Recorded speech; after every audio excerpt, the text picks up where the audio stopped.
diario en una pastura brasilera, era pura ganadería.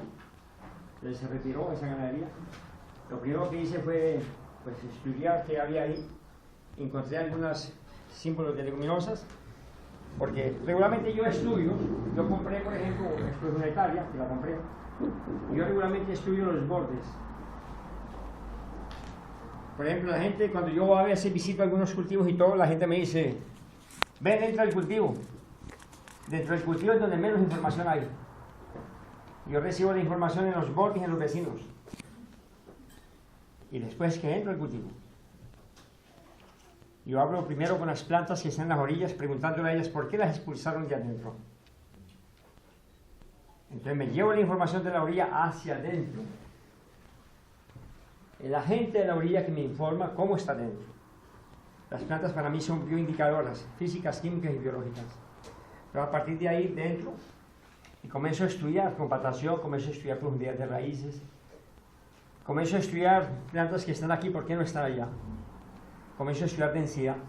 Hagan la siguiente experiencia, cuando vayan en las carreteras, si tienen tiempo, porque ustedes a veces no tienen tiempo, que uno en la carretera, una orilla, limpien una carretera destapada, limpien esa orilla, bañen, laven los árboles o las plantas que están en la orilla, y van a ver que ninguna de ellas es afectada por insectos ni plagas, ni por enfermedades. Nunca las orillas son afectadas por insectos ni por enfermedades. ¿Y eso por qué? Ahí viene la pregunta. Hay que ver qué factores que hacen que eso se protege. Son plantas altamente recibidoras y captadoras de mucho silicio, mucho silicio. Tienen una biodiversidad enorme y ellos trabajan con una cosa que se llama franja de refugio. Cada planta es un refugio de la otra, de un insecto y todo, y no hay o sea, la desarmonía de un grupo de microorganismos o de insectos significaría la mortalidad de todos. Por lo tanto, hay una armonía. El único personaje que abarca espacio físico sin tener las condiciones biológicas de ocupación es el ser humano. En biología todo está predeterminado por dos condiciones básicas: territorialidad y disposición de alimentos. Solamente se avanza mediante la alimentación. Si no hay alimento disponible, los microorganismos no avanzan. Toda reproducción de microorganismos en las manos del ser humano para mí es una anomalía. Yo regularmente estudio mucho los comportamientos del bosque. El bosque solamente reproduce en algún momento una reproducción masiva biológica para arreglar algo. Después todo vuelve a la normalidad. Hay que leer sobre el bosque. Yo anoche pues me acosté como a la 1:30 casi, me levanté a las 5:30, revisé 129 correos, respondí y todavía leí 80 páginas. ¿Cuántas leyeron ustedes? Eso, este trabajo no se puede hacer con analfabetos, hay que leer. Hay que leer. Yo no vengo a pasear España ni nada, yo vengo a decirles lo que es. Hay que leer, hay que prepararse. O si no, quédese nada donde estamos. O sea, es eso que vamos a construir, que vamos a dejar a los hijos, a los nietos y todo. Hay que dar el ejemplo y hay que llevar para la casa discusiones con los hijos, con las cosas. ¿Quién es que cena con el hijo leyendo un libro? Es eso. Hay que leer un capítulo de un libro cenando con la familia, con las cosas. Todos los espacios, leer en voz alta para que los demás lean libros sin necesidad de saber leer y escribir. Yo en Centroamérica con los campesinos, antes de irnos a dormir, yo leo un capítulo o un artículo. Entonces no es necesario leer ni escribir para leer libros. Yo leo libros con los campesinos y los campesinos no saben leer ni escribir, pero están escuchando lo que yo estoy leyendo. Pero él está leyendo el libro que yo estoy leyendo. Escuchar también es leer. Y ahí lanzo las discusiones con ellos. Ese era un método que yo trabajaba en la época de la guerra, cuando fuimos a trabajar con Pablo Freire en El Salvador. ¿Cómo hacer que el oprimido también lea? Escuchando también se lee. Y se lanzaban unas discusiones bien interesantes con todo esto en las cooperativas. Es una lástima que esto después se desvirtuó todo, ¿no? Pero es eso, es ver que hay posibilidades de construir un mundo diferente, ¿no? Yo conversaba con las personas que hay aquí. Ahora encontraba una persona aquí, ¿no? No le dan el buen día a la persona, ¿no? Interesante. Lo abracé, leí el buen día Y cuando me vio que iba a tomar una carreta para traer unos ladrillos para hacer un fogón, inmediatamente el tipo les brota la solidaridad, ¿no? Necesitaba un abrazo y un saludo. Es eso. Yo veo que ustedes pasan mucho por encima de la gente sin saludar. Ustedes tienen miedo de saludar. Les han robado el derecho de saludar, ¿no? A mí me acompaña una persona del grupo y él saluda cuando le da la gana en la mañana. Yo observo eso. Lo perdono porque es un muchacho. Él vive en el nombre del papá. Tiene 22 años. ¿Qué tipo de sociedad estamos construyendo? Les digo esto a ustedes para que recuperen toda esta reflexión en lo mínimo dentro de su familia. En lo mínimo dentro de su familia, ¿no? Las canalladas las hacemos dentro de la casa y no nos damos cuenta, ¿no? Las escuelas no deben de ser depósitos de niños. Ustedes, ¿cuándo ofrecen en la escuela una conferencia? Con el objetivo de saber en qué medio está su hijo. No te quejes si tú no construyes escuela. Yo también construyo escuela. Yo me voy a la escuela con mis hijos y allá ofrezco mi conferencia. Y yo cada mes estoy teniendo el control en qué medio hablo con los profesores, estoy sabiendo qué analfabeto está al frente de mi hijo, a dónde están las deficiencias, reviso cosas de mi hijo y veo a dónde están las debilidades y voy al colegio, hablo con el profesor y digo, ¿en qué te puedo servir? Hay que construir sociedad desde las escuelas también. Soy crítico en función de que puedo aportar, no crítica por la crítica, no. Yo hago la reflexión, voy con la relación, hago la protesta y hago la propuesta. Hay que protestar y hacer la propuesta. Hay que hacer la reflexión y la acción. Así que la crítica y el aporte. Entonces, son cosas muy duras para ustedes, para que un latino se las diga. Yo sé eso. Se rompe ese orgullo de ustedes, ¿no? Y es eso. Mi situación aquí no es por dejar por menos, es dejar por más, al contrario, ¿no?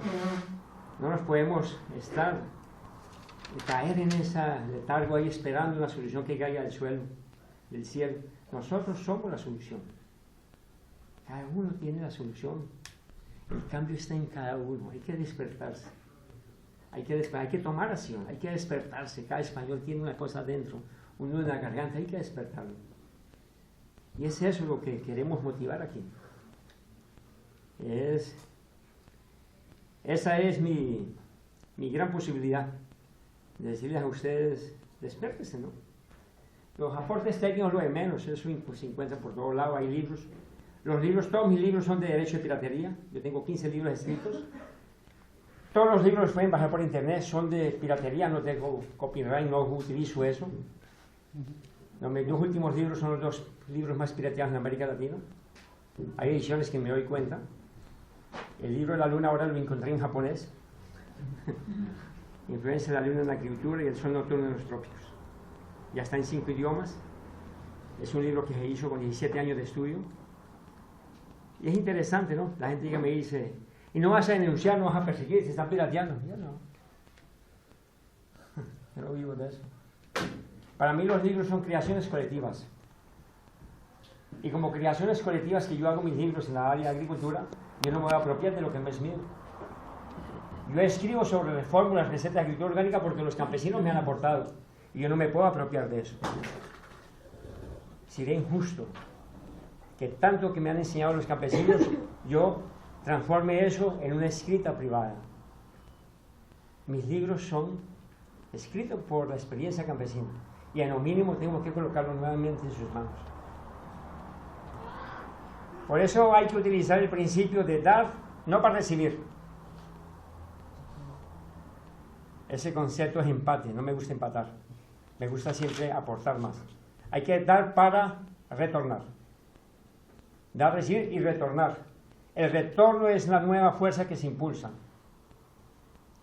Hoy leía un material sobre los aportes y profundidad de la materia orgánica escrito por Juan Labrador en uno de sus libros. Y ahí hablaba mucho de redes tróficas.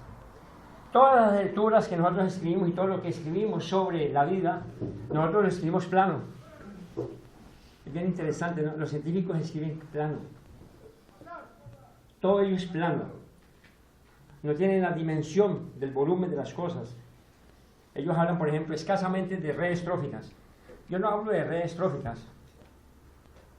Yo hablo de espirales tróficos. El espiral tiene el volumen de la vida. El espiral es el que permite la evolución y el que permite aproximarnos a los agujeros negros. La agricultura orgánica es algo bello, bellísimo. La agricultura orgánica pertenece, los resultados de la vida pertenecen a lo cuántico. Lo cuántico no necesariamente tiene que ser justificado.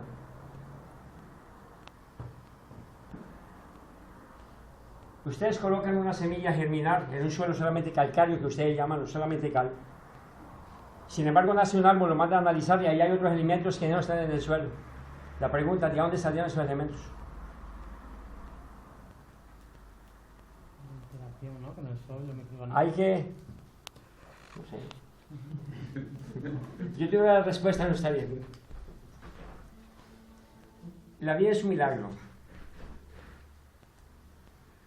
Y ese milagro hay que descubrirlo de otra forma. Hay que parar un poco para pensar. Hay que tener tiempo para la reflexión, para contemplar. Cuando se contempla, se descubre. Y cuando se descubre, hay cosas bellísimas en la vida. Pero hay que frenar un poquito.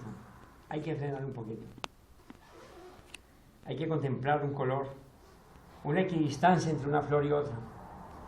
Hay plantas como las drosóferas, mal llamadas de carnívoras, que llegan los insectos y esta planta tiene un sistema radicular muy débil.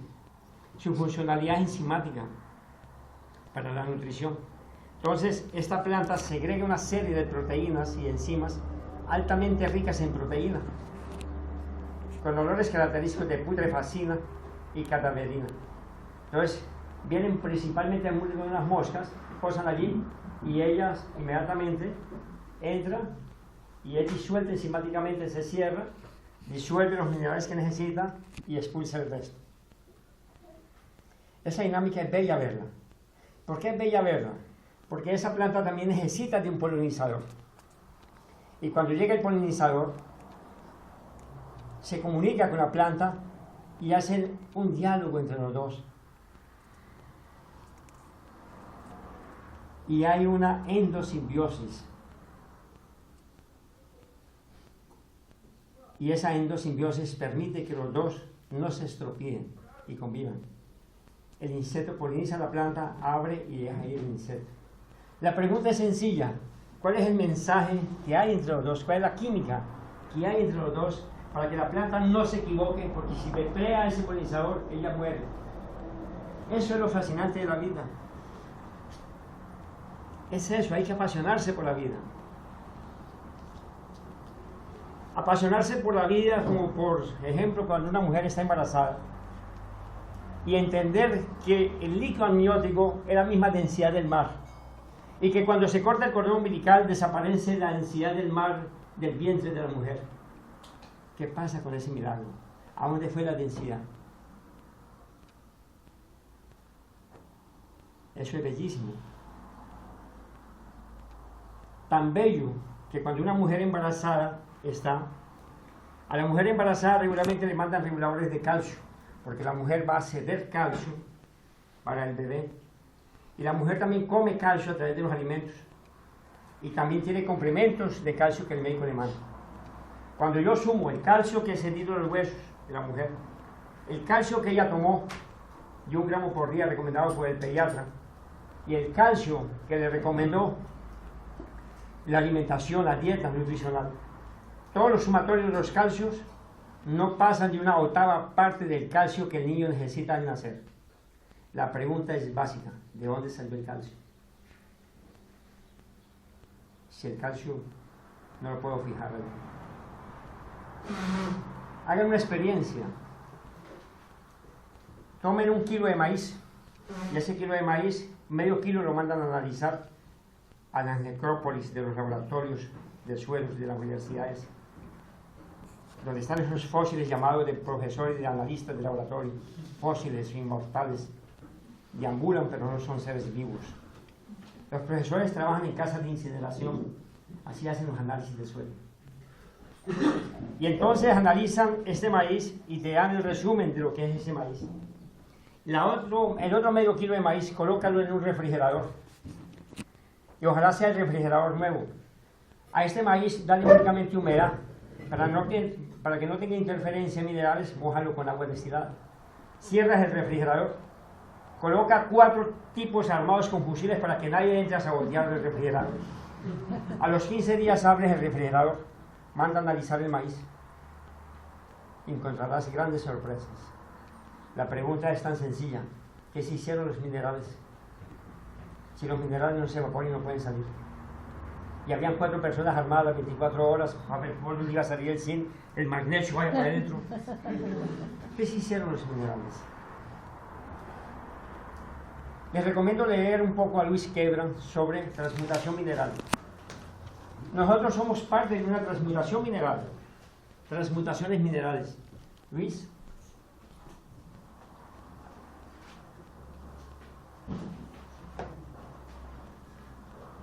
Quebran.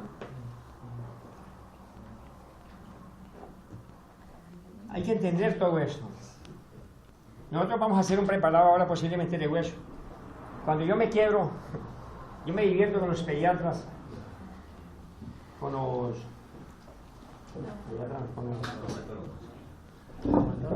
traumatólogos que trabajan, son hueseros, yo le llamo a ellos hueseros, ¿no? Ellos alinean hueso nomás. Yo siempre le digo a estos médicos, haceme crecer el hueso, no saben hacer crecer el hueso. Químicamente, un fosfato de calcio yo lo puedo tener afuera y químicamente el fosfato de calcio que tengo en el hueso es igual químicamente. Sin embargo, no es asimilado.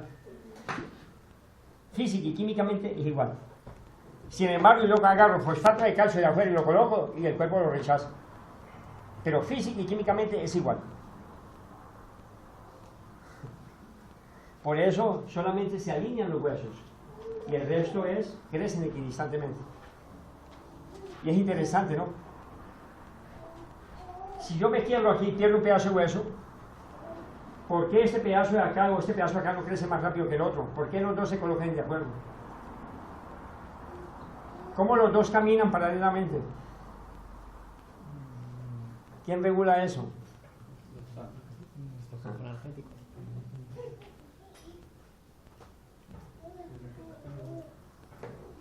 Yo les doy una recomendación. Antes de mover aquí, muevan aquí. Nosotros tenemos lengua sin cerebro.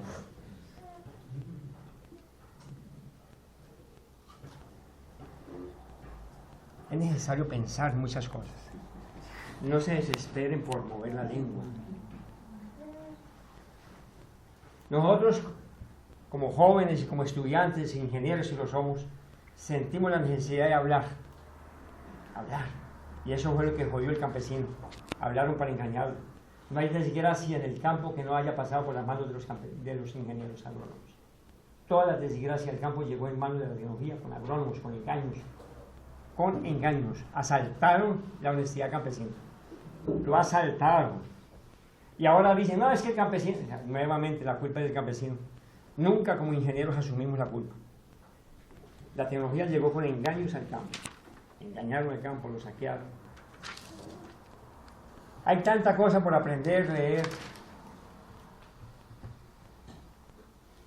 Esa es mi propuesta, dejar un legado para nosotros y una sociedad más justa, pero más capaz. No vale la pena solamente de hablar, hay que hacer lo justo. Lo justo es volver a recuperar el conocimiento, lo justo es volver a recuperar la capacidad de pensar de nosotros. Lo justo es estar pendiente de la educación de tus hijos. Lo justo es pelear por la humanidad. Eso es lo justo. Cuando desconocemos, estamos. La mejor manera de deshumanizar es robarte el conocer, robarte el saber. Es la mejor manera de dominarte.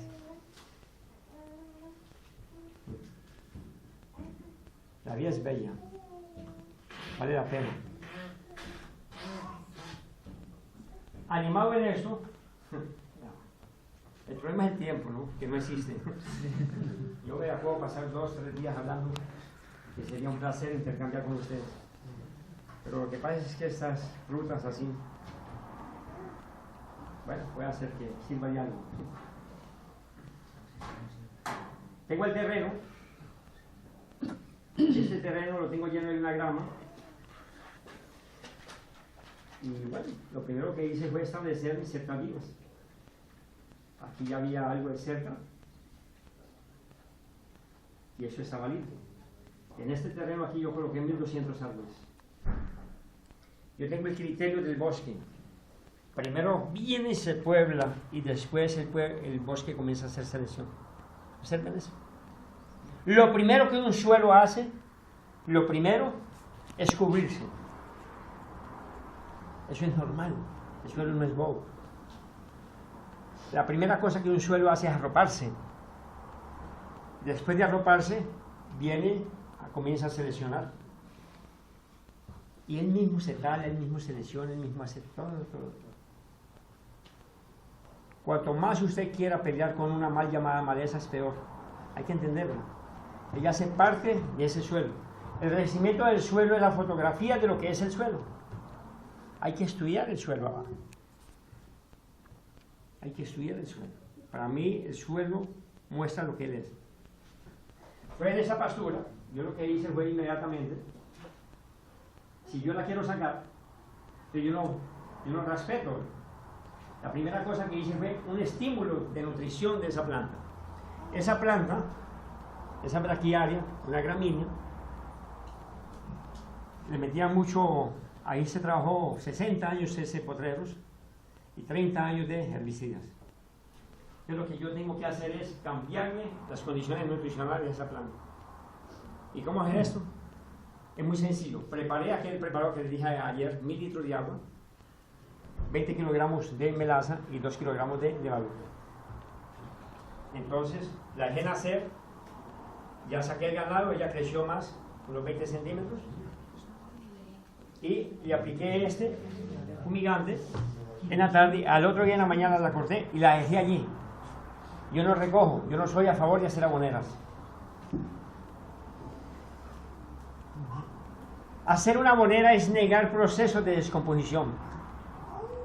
Cuando usted hace una abonera, usted está concentrando procesos de descomposición que deberían de suceder en el lugar donde la va a llevar. Cuando se está haciendo una abonera, hay procesos hormonales, hay procesos biológicos, hay una serie de procesos allí. Y eso es lo que hace el bosque. El bosque no acumula materia. En la dinámica del bosque no acumula materia orgánica. Siempre hay que entender que lo que rápidamente crece, lentamente se descompone. Y lo que rápidamente crece, rápidamente se descompone. Las velocidades son proporcionales. Hay una dinámica entre armar y desarmar. Entonces, corto y dejo allí. Ese mulch, rápidamente, con esa inóculo de microbiológico y con esa actividad biológica que yo incremento, les voy a dar un truco. Si ustedes quieren incrementar rápidamente actividad biológica en descomposición y actividad biológica en el suelo, utilicen azúcares. Melaza, yo uso mucha melaza. La melaza, los microorganismos tienen poca capacidad de acumular energía. Entonces ellos son dialécticos, los microorganismos. Les gusta mucho el dulce a los microorganismos. Les encanta. Pelean mucho por el dulce los microorganismos. Una de las cosas donde yo tengo la posibilidad de entrar con coberturas bastante ricas en dulce, yo uso. La manera más rápidamente de hacer aparecer el microorganismo es dulce. Energía libre. Y les encanta, llegan. Entonces ahí comienza toda esa relación. Inmediatamente materia orgánica y dulce aparecen, e inmediatamente lombrices, materiales y todo. Dime. Si la materia las como naturales, ellas cómo lo consiguen naturalmente. O sea, cuando un bosque, por ejemplo, como dices, está en un proceso ecológico muy fuerte, esas bacterias necesitan naturales. Y normalmente las células son muy poco carbohidratos. Entonces, ¿cómo hacen ellas? En el caso mío, yo no tengo aquí una diversidad biológica. Yo uso ese truco del azúcar para incrementar velocidad biológica. El bosque incrementa sus azúcares a través de toda la descomposición de materia orgánica en la rizosfera, el rizoplan, y pétalos, flores, frutos y principalmente todas las puntas de los ramos. Ahí está la mayor concentración de azúcares. Entonces, una vez que le aplicas, se supone que el azúcar que genera el propio suelo tiene que bastar para alimentar el microorganismo que tiene. Entonces, yo uso los azúcares para aumentar rápidamente la descomposición de esto, llamar a la gente a la fiesta. Y después, tengo bastante invitados, tengo que comenzar a trabajar procesos de producción de materia orgánica para mantener esa población ahí. Pero si yo quiero incrementar el aparecimiento de la microbiología, yo tengo que estimularla con algo.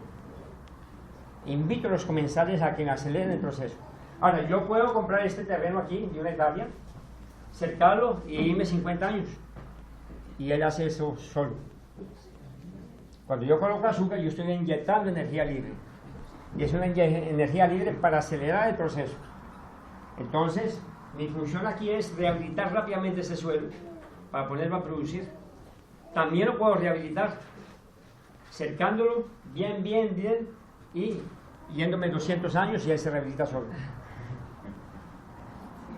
Pero mi objetivo es que produzca.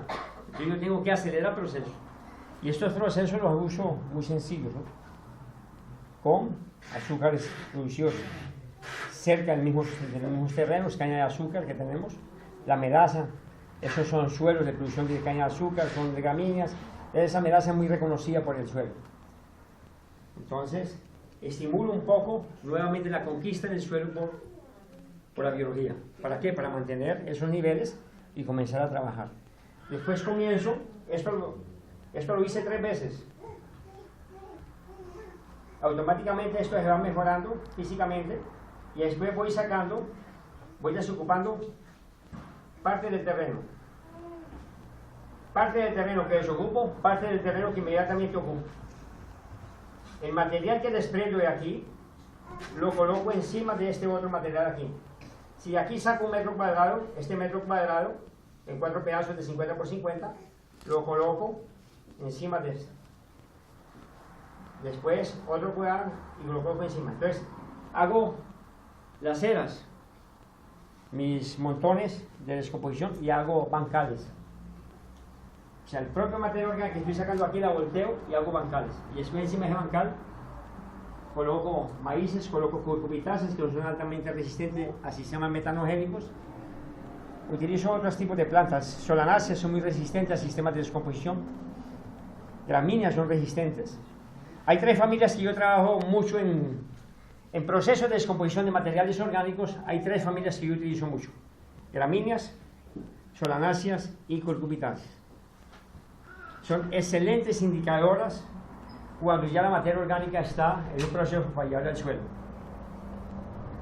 Aboneras, montones de abonos que usted deja ahí, de siembra cucurbitáceas, calabazas, o de siembra maíces, o de siembra tomates, papas. Ellas son bioindicadoras de un buen proceso de la materia orgánica. Y ellas me indican que yo puedo llevar ese material al lugar. Entonces, lugar que yo voy desocupando, lugar que yo voy ocupando. Y los materiales que saco del suelo aquí, lo coloco acá volteado.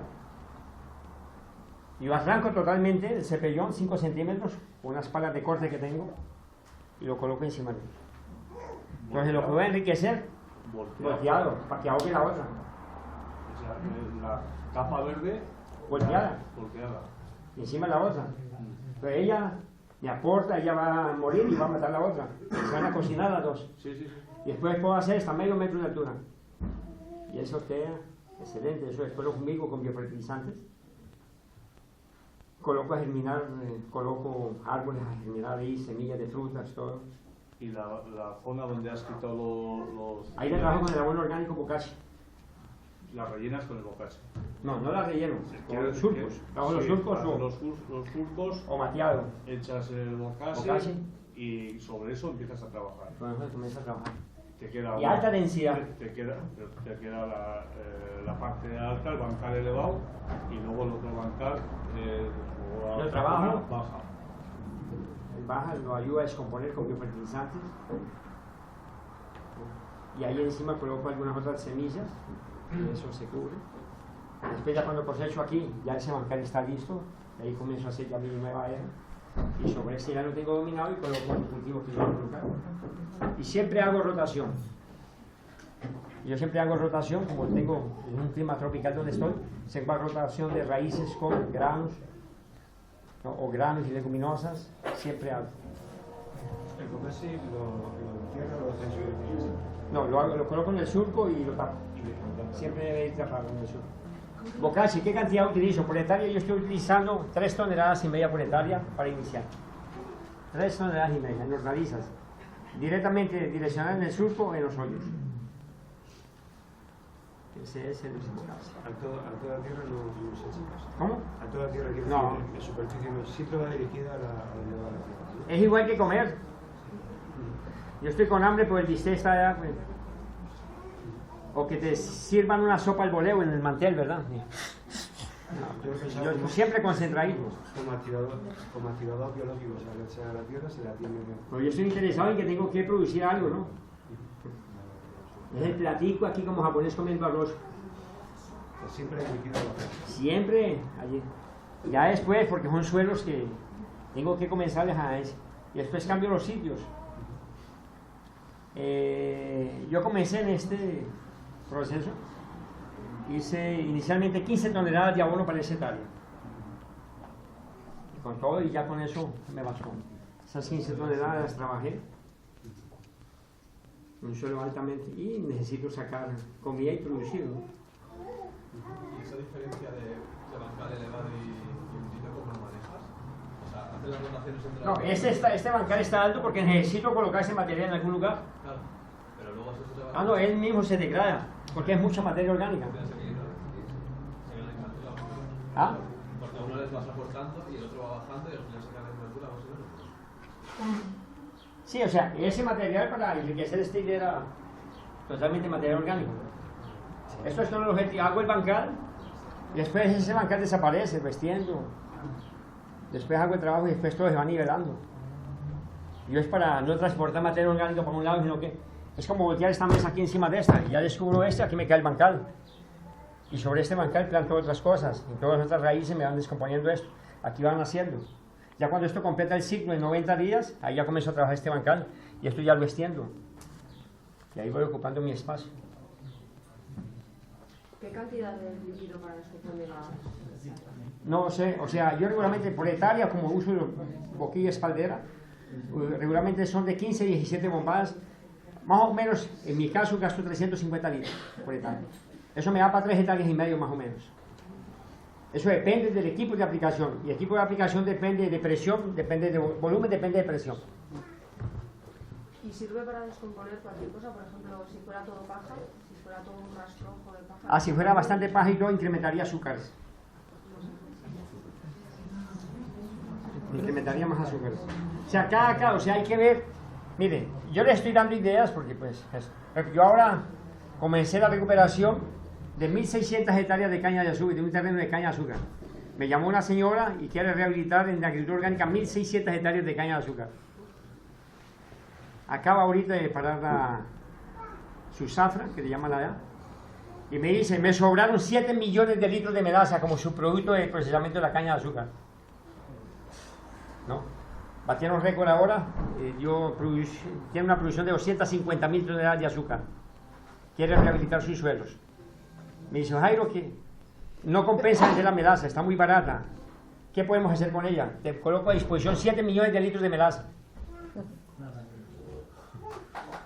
Me voy para allá. Ahora, no voy a inundar los suelos de melaza, no, pero yo sé que tengo buena materia prima. Porque esto es sangre de tu propia sangre. Ha salido mucha caña de azúcar del mismo lugar, son suelos cañeros, depredados y todo. Mire que es interesante, ellos estaban con un problema de la acumulación y el tratamiento del agua. Y estaban siendo multados, por eso nos llamaron un poco para eso. ¿Y qué hacemos con el agua? El peor negocio es acumular agua con materia orgánica. La materia orgánica pudre el agua. La materia orgánica es enemiga del agua, la pudre. Entonces no puedes acumular agua, la vas a podrir. ¿Qué hacemos con ella, Jairo? Directa para el cultivo. Bajémosle a 50 grados centígrados y ese suelo aguante y vamos para adelante con eso. Y si yo tengo buena cobertura de biomasa, metamos toda esa agua A los 10 metros esa agua ya tiene 30 y pocos grados. Directo. Estaban pensando nuevamente en hacer otra laguna para meter nuevamente agua porque no sabían a dónde meter el agua. Los imbéciles del Estado y los biólogos hablan de una cosa que se llama lagunas de oxidación. Fue la mamá de ellos que inventó eso. En la naturaleza no hay lagunas de oxidación. Esos son 4 pendejos que querían subir en la universidad y montan un posgrado y un doctorado en lagunas de oxidación para biólogos creer. ¿Por qué hacen lagunas de oxidación? Porque no saben qué hacer con el agua. Entonces hacen un hoyo, colocan la materia orgánica, oxigenación y todo, y a eso le llaman lagunas de oxidación. No, son lagunas de putrefacción. El agua no se retiene. Agua retenida pierde energía y roba energía y se pudre. El agua tiene que circular, en la naturaleza el agua circula. El agua circula en la naturaleza. Entonces, en este ingenio tomó agua circulante, tengo que volver a depositar. Yo la estoy metiendo ahora por gravedad y estoy eliminando problemas. Estoy un poquito viendo, porque ellos trabajan y lavan la empresa trabaja mucho hidróxido de sodio, soda cáustica, para lavar, lo utiliza mucho en el proceso de azúcar. Entonces estoy viendo la posibilidad, estamos en ese ensayo, que me cambien todo el lavado por hidróxido de potasio, porque yo necesito potasio. Y yo necesito entonces, si tiene potasio, porque si tiene sodio, pues hay un poco de salinización de suelos, ¿no? Por el sodio, concentración. Y ese estudio hay que estar pendiente de todo esto. Pero hoy ya son cosas muy puntuales que uno va estudiando en cada terreno. Ah, ¿qué es eso? ¿Humus? Señores, para creer humus. Lombriz no produce humus. Ningún culo produce abono orgánico. Pues si no sería perfecto la cosa. Ningún culo produce abono orgánico. Todos los culos producen materia prima para hacer abono orgánico. Pero la gente anda humus de lombriz. Antes es mentiroso, la lombriz no produce humus. Quien procesa el humus son los hongos. Y están afuera de la lombriz. Pero ustedes son felices comprando etiquetas y todas esas cosas. Y entonces después esa mierda no funciona y dicen, la agricultura orgánica no da resultados. No, lo que no da resultados es el estafador que te engañó. Es que la gente anda estafando con todas estas cosas de la materia orgánica. Humus se produce fuera de la lombriz. La lombriz, conforme come el mulo, caga el culo. Si la lombriz come un determinado tipo de material orgánico, ella va a procesar el material orgánico. Tú no puedes comer arroz y cagar presas de pollo, porque era un culo milagroso. Entonces, uno caga lo que come y procesa lo que come. Muy bien, entonces la lombriz no podemos humificar y decir, esta es la molécula de humus. Hay gente que dice, la molécula de humus es esta. Yo no me atrevo a decir eso. Tratar de definir humus es como tratar de definir la vida. Le preguntan a Lynn Margulis qué es la vida y ella sabiamente responde: la vida es algo que desafía cualquier definición. Bella esa mujer, ¿no? Con esa definición. ¿Qué es la vida, doctora? Y ella dice, es una cosa que desafía cualquier definición. Leas en el libro de ella, ¿qué es la vida? Lynn Margulis. Ese es un libro para apasionarse por la vida. ¿Qué es la vida? Lynn Margulis. La editora es española, Metatemas. ¿Qué es la vida? Ya no tuvo que ver otra con la de hipótesis Raya o así. ¿Quién? Lynn Margulis, con la de hipótesis Raya, el Love. Era la mamá biológica de Gaia. Porque ya es Love. Allá vive Love. Ahora habla de mediano. Dispersar. El problema es acumular. Es utilizar la lógica de esparcir. Y después de esparcir, si no hay actividad biológica, yo puedo incrementar la actividad biológica en esas pajas. No. Hay quien las entiende. Se me vuelve la boca agua cuando hablas de esto. Y a mí me encantaría tener una solución porque seguro que me tengo... Los acolchados, Sí. extenderla y sembrar en el medio de ella con abono, simplemente punto. Mateado, que nosotros llamamos, acolchar y plantar mateado. O hacer surcos y entre los surcos meter a ella. Hay quien las entierra, eso... No, paja no se entierra, el bosque no entierra nada. El bosque no entierra nada. ¿Ya vieron las manitos del árbol ahí haciendo hoyo para meter abono? No. Cuando coges la... ¿no? Lo que has dicho antes, coges como un tapete y lo vuelves, ¿no? Pues sí que lo entierras, ¿no? Sí, yo lo que necesito aquí es acelerar descomposición porque yo uso otra mecánica, yo necesito ocupar. Ya. Aquí no estoy haciendo ¿qué? Aquí estoy utilizando una técnica de viabilizar rápidamente mi terreno. Necesito pagar, necesito producir, necesito otras cosas. Sí. Pero aquí yo yo sé lo que hago aquí. Yo estaba pensando en la pasta. Eso es también. bueno pensar. Estaba pensando en que sí que enterraba. Eso es ¿no? bueno. No hay que enterrarla, es esparcirla. O sea, las cosas en la realidad se deben dejar como se dieron. Observe el bosque, todo lo que hay, donde se produce. Dejarlas en el campo donde produjeron ese bien. No sé qué se quería ahí. Mira, hay que ver rotaciones que haces. En Uruguay, cuando se cosecha el trigo, se está cosechando el trigo y detrás del trigo, cuando se está cosechando, se viene sembrando alfalfa. Tréboles se viene sembrando. No, si conozco la técnica. Ajá. No está lo que hay a sembrar en este momento. No saben qué hacer con ella. No, pues ahorita es extenderla, o sea, Esa es una opción. ¿Vale? otra, acelerar la descomposición de la para incorporarla desde el punto de vista en su... Quien la va a incorporar son los microorganismos. Cuando yo hablo de incorporarla es que alguien me hace esa actividad, no mecánica. Son los microorganismos que hacen eso, que esparcirla. Pero esa paja son ricas para microorganismos celulíticos. Entonces yo tengo que llamar a otros con energía. Y se puede hacer. Y es tratar de ver, entre más yo la esparza, más rápidamente va para adentro. Esparcirla lo más. Luego existe otro problema fundamental, y es que la actividad biológica de estos suelos, en las necesidades concretamente, están tan machacados por el monocultivo del cereal que plantan y plantan y plantan y plantan. El único sitio que en este momento está más o menos perfecto es el pueblo donde vivimos nosotros, porque hay un chaval que hace forraje y planta alfalfa y hace la rotación y tal. Pero lo demás es que está todo, y yo dudo que haya actividad biológica suficiente como para hacerse eso. Había que incorporar.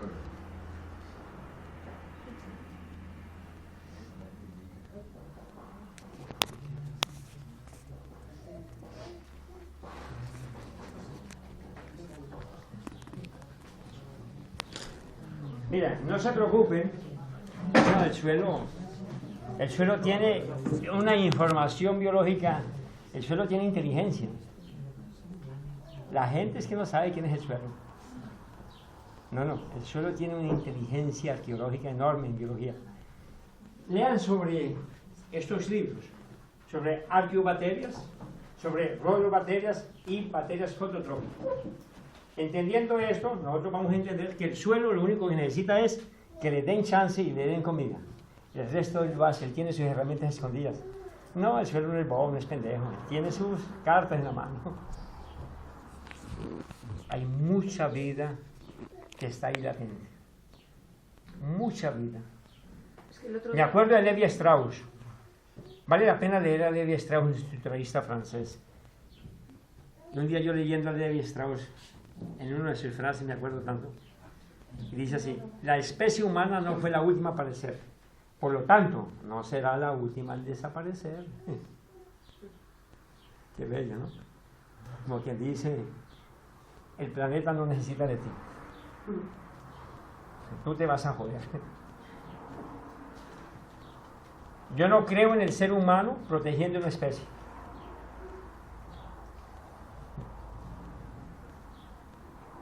¿Qué tal especie de distinción vamos a protegerla?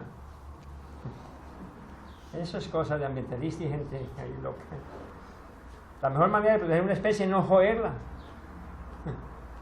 No jodas el resto y el resto.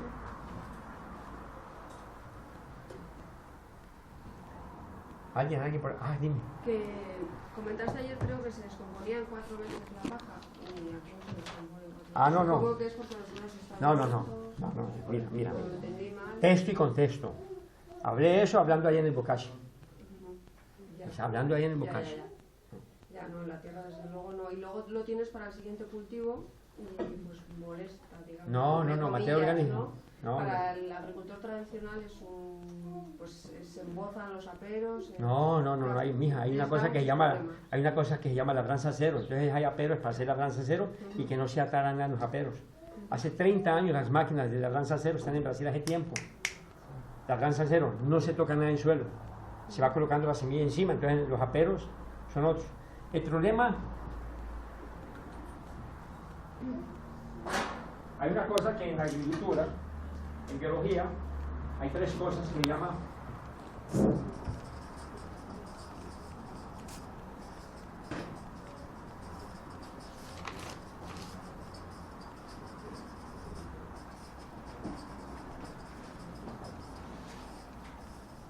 hay que entender que agricultura o la biología trabaja un enfoque sistémico, funcional y dinámico.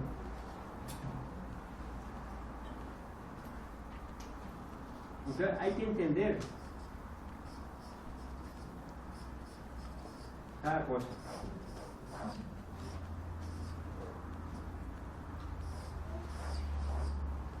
Esta conferencia la que iba a dar ayer. Ya después me dio pereza como Nacho después. Vamos a ver si en algún momento, o otro día, o otro año. La agricultura industrial se fundamenta en la área de la química, de la genética y de la mecanización. La química, de venenos y de fertilizantes. La genética, semillas y animales. Mecanización, tractores e implementos.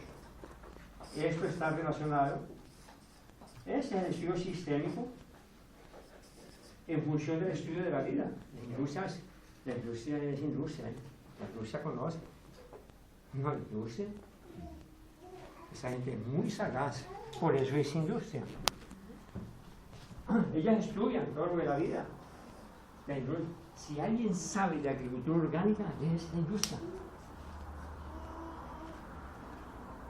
Esa gente conoce. Por eso esa gente muchas veces no niega cosas que nosotros hacemos, porque dice, no. La industria no me puede negar que la mierda de vaca fermentada queratiza, no me puede negar eso. No, ellos no discuten esas cosas. La industria sabe en qué dinámica nosotros estamos, porque quedaría fácil la industria en internet, o es decir, y negar lo que nosotros hacemos. ¿Por qué no lo hace? ¿Por qué no hace eso la industria? ¿No? ¿Por qué la industria no desmiente que la mierda de vaca fermentada no funciona? ¿Por qué no lo desmiente? ¿Por qué no es capaz de desmentirlo? No funciona. Entonces,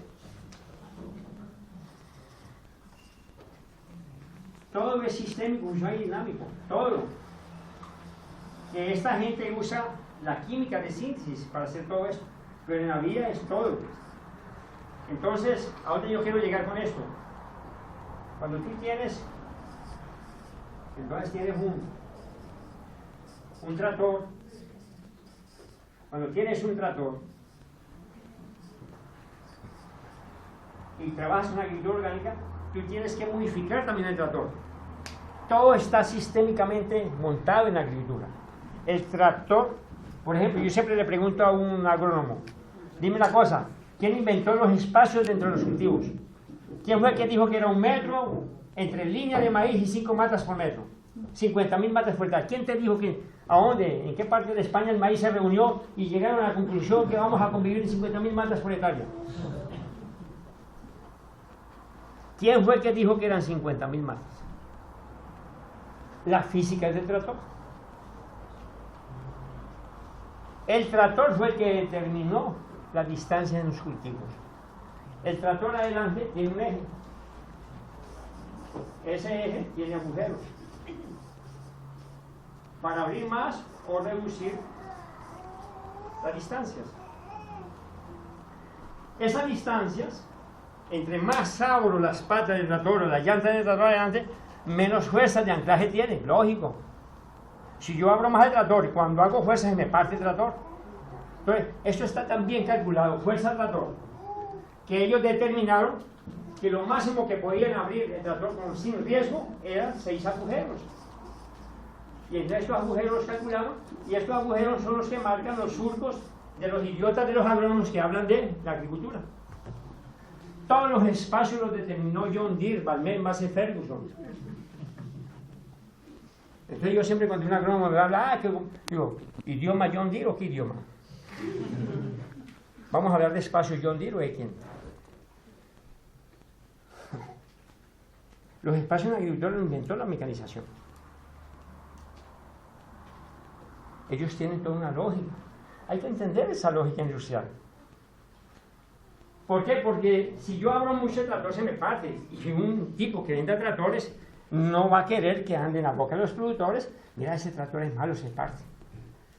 Porque no venderían tractores. Entonces todos los espacios están esto. Todo está dinamizado para que la rueda de atrás no pase por encima del surco. Todo está predeterminado. El círculo que riega la semilla está predeterminado para la eficiencia de la energía de ese fertilizante químico. Por eso cuando me dicen, Jairo, ¿cómo la agricultura orgánica va a sustituir el 46% del fertilizante a base de urea, de nitrógeno? Entonces hay gente que nueva en la agricultura orgánica. No, la agricultura orgánica va a necesitar el nitrógeno con materia orgánica para el abono, cosas. Entonces el agrónomo de la química te da en la cabeza porque dice, no, ningún abono va a aportar ese nitrógeno. Y es verdad, no lo aporta.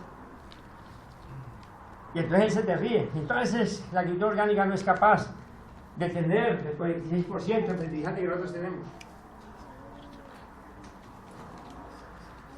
Cuando yo entro en una discusión y el tipo me dice cómo la agricultura orgánica sustituye el 46%, si yo entro en esa discusión, yo estoy legitimando que la planta necesita 46%.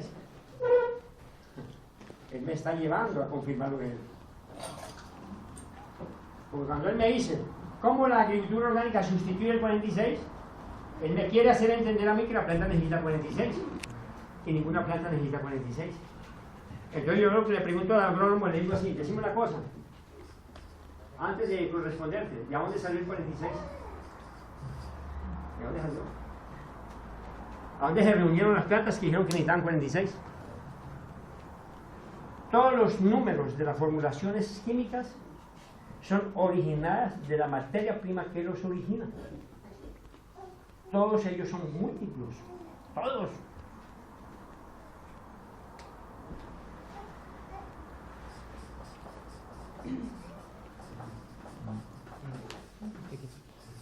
¿De dónde sale 15-15-15? Que es una fórmula universal. De la materia prima que origina el fertilizante nitrogenado, fósforo y potasio. Entonces, la materia prima es múltiplo de esto. El múltiplo es que hace eficiente su materia prima. No son bobos.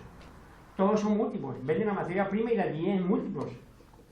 Entonces son 5 múltiplos. Hoy en día existen 5 formulaciones químicas en múltiplos. Y existen aisladas. Es más fácil.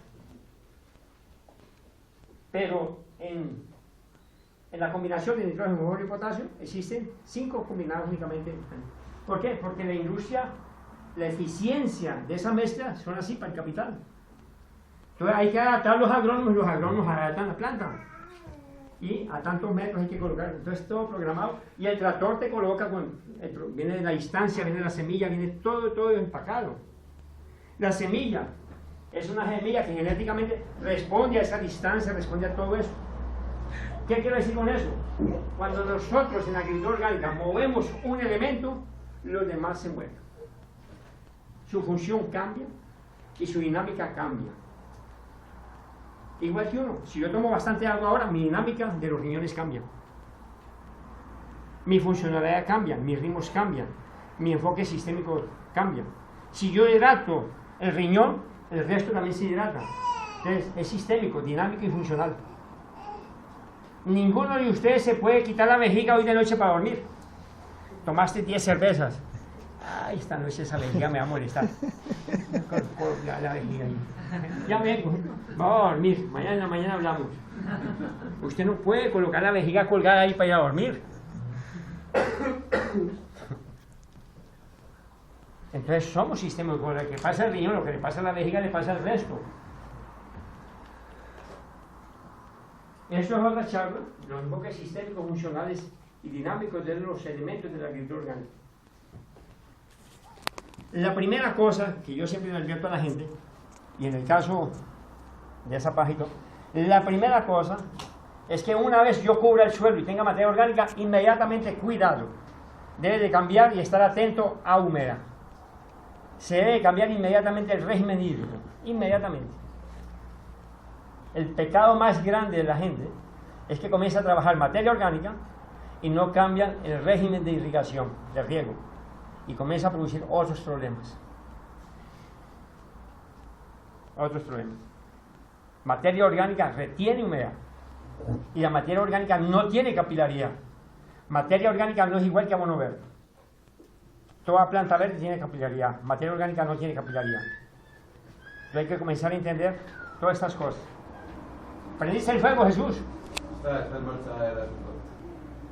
Está empezando a hervir. Ah, sí. Pero bueno, no hay prisa, ¿eh? Cuando quieras, eso lo mantenemos lo que haga falta. Como decía mi abuelo, no por mucho madrugar amanece más temprano. No por mucho madrugar viene con hacer más antes.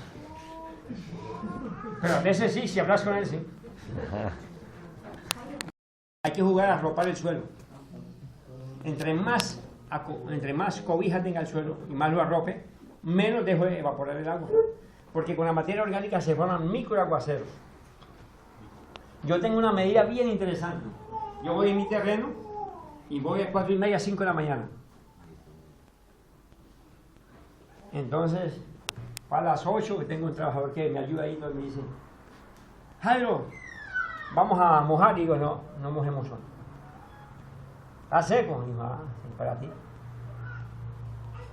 Yo estuve aquí a las 5. Y si yo entrando en el campo se me mojan las botas, ese día no mojo. Pero hay que madrugar, a esa hora los agrónomos duermen.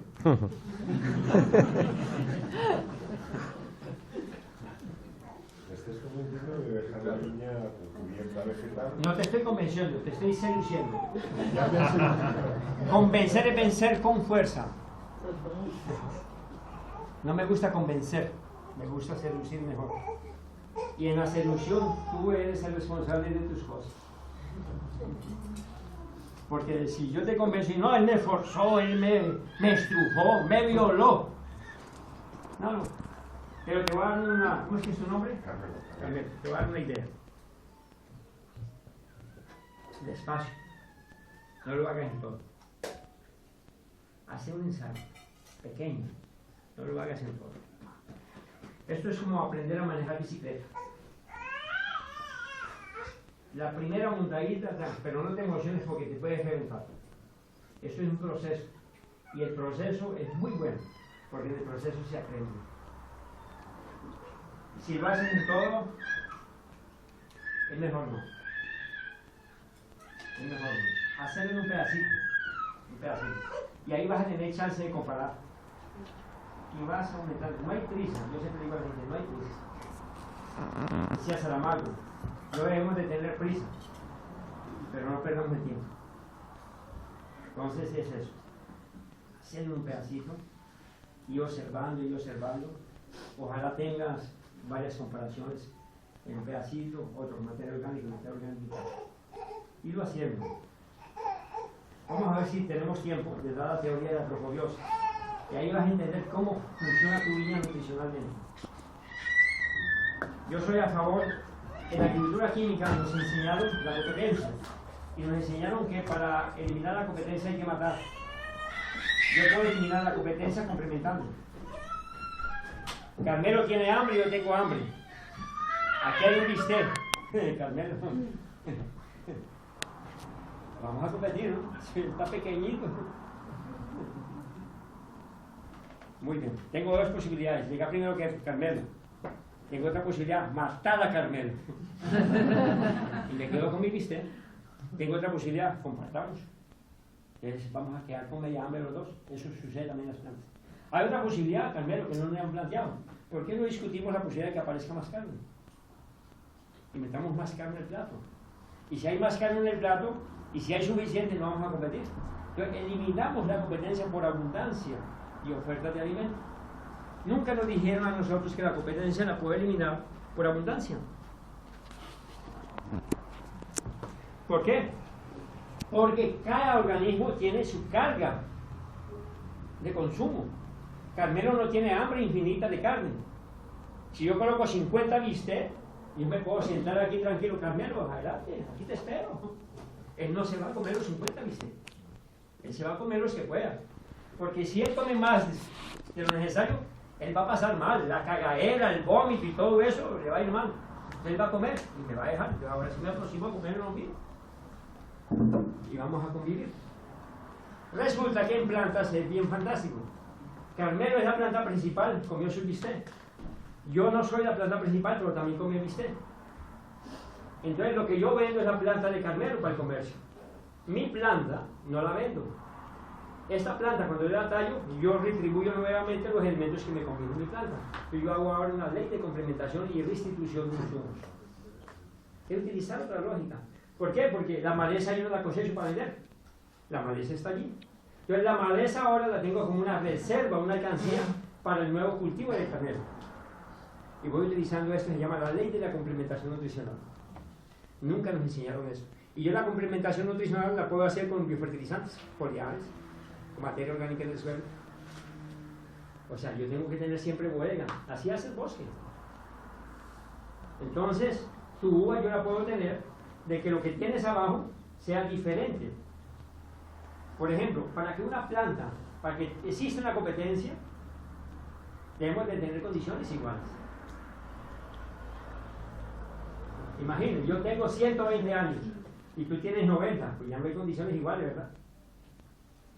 Tú fuiste al hospital, te sacaron medio metro de tripa, fuiste al tripólogo, te cortó medio tripa. Saliste del hospital, pues para poder competir conmigo tienes que rehabilitarte primero. Entonces, hay que entender todo esto. Primero hay que rehabilitar al enfermo que está en el suelo, darle sus condiciones y después sí echar carreras. Entonces, deben haber condiciones de igualdad para poder competir. Cuando hablamos en fisiología de planta, las condiciones de igualdad es que tu viña, para que digas que lo que hay abajo compite, en lo mínimo deben de ser de la misma familia. Segundo, deben de coincidir la demanda fisiológica de la planta de la uva con el de abajo. Porque de repente esta está entretenida aquí comiendo magnesio y tu uva ahora necesita boro. La pregunta es, ¿pero cuál competencia? Si la uva ahora necesita boro y esta aquí está necesitando magnesio. Los hábitos de crecimiento son diferentes. La alfalfa tiene 6 metros de profundidad a la raíz. De repente la viña está por otro lado. Es entender todas estas relaciones. Todas estas relaciones. Yo lo único que te digo, Carmelo, es que todo eso se soluciona con comida. No hay competencia. Cuando hay una competencia es una deficiencia de comida en el suelo. Entonces no tengo que matar a la otra. Utiliza la lógica. Si yo mato a la otra para que no se lo coma, ¿qué tal si le echo bastante comida y la mato de obesidad? La obesidad también mata. Entonces, cuando yo tallo esa planta, yo puedo acelerar que ella me regrese nuevamente los alimentos. Entonces, hay que ver la complementación. Lo que no debería hacer es que tú, mal llamada maleza, te tape la paja, porque ahí hay una cuestión de luz. Yo puedo aumentar eficiencia de fotosíntesis en el cultivo de parra. Cuando yo coloco, por ejemplo, silicio en la parra, aumento 17% de fotosíntesis. Aumento azúcares, de acuerdo al tipo de variedad que yo quiera, o para lo que yo quiera, si es para vino o uva mesa. Entonces, el silicio son cristales de vidrio. Aquí en España conocen lupa, ¿verdad? Si vamos ahora al sol y a alguno de ustedes le coloco la lupa en el ojo, ¿qué le pasa? Lo quema. ¿Es necesario comprobarlo científicamente? No es necesario. No. Ya sabemos que. ¿Y por qué la lupa quema? Concentra rayos solares. El silicio en las hojas, cuando yo incremento silicio en las hojas, incremento concentración de fotosíntesis y hago una amortiguación de fotones y la fotosíntesis aumenta. Silicio aumenta fotosíntesis. Y eso lo puedes hacer a través del fosfito quemado con cáscara de soja. Está conectado el tipo, ¿eh? Es que nada con el raciocinio. El X-ceto, el problema es que el X-ceto no te provee la cantidad de silicio que muchas plantas mueren. Funciona. Claro, funciona. El X-ceto funciona. La principal función del X-ceto, del preparado de Steiner, está en función es del silicio como fungicida, darle resistencia. El silicio tiene 3 funciones en la planta: resistencia, flexibilidad y estructura. Eso es lo que hace con que las plantas no se quiebren y sean flexibles. El calcio da rigidez, él sí hace con que las plantas se quiebren. El silicio es el que dio espacio al desarrollo de la inteligencia para que el fósforo pusiera a pensar la gente. Por eso, si hubiera más fósforo disponible, los agrónomos serían más inteligentes. El fósforo es el elemento de la inteligencia, ¿no? Y el silicio el que crió el espacio para que él entrara. El calcio es de la torpeza. El calcio desarrolla torpeza cerebral. El silicio habilidad cerebral. Siempre las plantas con calcio tienden a quebrarse, no a ser flexibles. Entonces, Carmelo, haz tu experiencia. ¿Cómo me gustaría acompañarte en esas experiencias? Pero bueno. Junto con la parra que se te da allí. ¿Cuál es la posibilidad de juntar de una parra tuya? ¿Qué puedes colocar abajo en tu parra? Ahora está con hierba, ¿Pero qué hierba? la que ha salido. Bueno, también podemos colocar una hierba que tú la necesites para algún animal, que la pueda vender el vecino o alguna cosa. O algún otro grano, o otra cosa que puedas, o una alfalfa. Sí. Porque hay que ver, no cubrir por cubrir. De repente esa cobertura también, porque no la puedo transformar en un ingreso económico. Entonces hay que comenzar a hacer toda esa parte de las economías. ¿Qué cobertura fuera de la natural puede servir que me sea útil para mi parra y al mismo tiempo me represente un ingreso? Y entonces tengo una economía diversificada en dos ingresos. Y no tengo los huevos en un solo cesto. Porque cuando colocas los huevos en un cesto, te deshuevas. Y hay feo uno sin huevos. O sea, cuando hablo de huevos de economía, ¿no? Uno no puede hablar figurado porque esta gente imagina otras cosas. Entonces hay que ver qué puedo usar. Te doy otra posibilidad, Carmen. Cuando hagas tu experiencia, hacer una banda sí y una banda no. Y eso se llama refugios. ¿Por qué? Porque cuando limpio todo, la pregunta es, ¿los insectos para dónde se mueven? Dejé la hierba debajo de las cepas justo para cruzar. Eso, entonces hay plantas que se hacen como refugio. Entonces hay cosas que hay que comenzar a aprender todo. ¿Sí? Es fácil, todo esto es fácil. Cuanto más simplifiquemos, más retiramos información. Los herbicidas cumplen el papel del incendio de una biblioteca. Perdón, ¿qué es la cobertura del suelo? La cobertura del suelo es una biblioteca de información. La industria sabe que si yo quemo todo el suelo con herbicidas, borro la información. ¿Y qué te aparece? Una biblioteca con 1000 libros con el mismo título. Todo verdecito, pero en una sola planta. Entonces te quemaron una biblioteca altamente diversa y ahora te colocaron 1000 libros del mismo título. Pero no lo lees. Entonces el bosque es una biblioteca altamente diversa, donde hay 1000 libros pero con títulos diferentes. Entonces hay que volver a recuperar la información del suelo. Pero la hemos borrado. Entonces hay que permitir que el suelo nuevamente brote con esa información. Es un aprendizado, es volver a aprender cosas. Puedes hacer franjas, puedes hacer cuadros, puedes hacer tallas en la franja en diferentes niveles de desarrollo. ¿Cuántas hectáreas tenés? 3. Yo creía que me estabas hablando de 300, 500. Eso es muy fácil en 3 trabajos. Inclusive a veces ni hay que trabajar, dejar que el suelo trabaje solo. Uno es que se vuelve esclavo. Entre más simplifique el cultivo, más esclavo. A veces no dejamos trabajar el suelo. El suelo trabaja. Hay que ponerlo a trabajar para uno. Uno no debe trabajar para el suelo, el suelo trabajar para uno. Pero hay que darle el aceite para que la bicicleta ruede. Muchas veces medio gramo es necesario para que la bicicleta ruede fácil, y aumente la velocidad. Hay que descubrir a dónde colocar ese medio gramo de grasa que le hace falta a tu sistema. No es difícil. ¿Qué uva tienes? Tempranillo, algo de vino. Tempranillo. ¿Lo vamos a probar esta semana o no? Sí. Esta noche, ¿no? Produce mucho tártaro. No mucho. No se alimenta mucho tártaro. No. ¿Y cómo está de taninos? Yo creo que bien. ¿Has leído Reverastrol? Resveratrol, sí. ¿Y qué tal están en ese No contexto? lo he analizado porque no creo que tiene una cantidad suficiente, o sea, no me preocupa. Bueno, si incrementas silicios, aumenta esta sustancia. Ya. Y tu uva la puedes vender de una manera diferente. Puede ser una uva especializada como antioxidante. Acá hay gente en Rioja que está vendiendo ese vino porque tiene una cantidad de resveratrol de tal proporción y tal, y lo utiliza como herramienta de marketing para vender ese vino.